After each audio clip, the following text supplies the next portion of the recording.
Our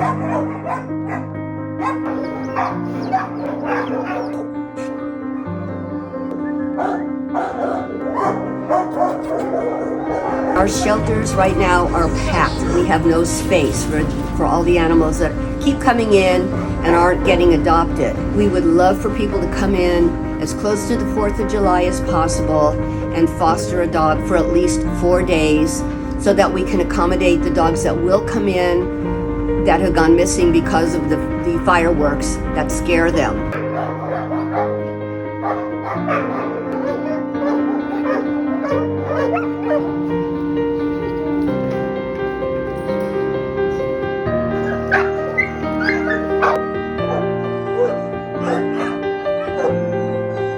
It is July 4th. There'll be fireworks. It'll be a little bit scary. What better for a dog to be in a house safe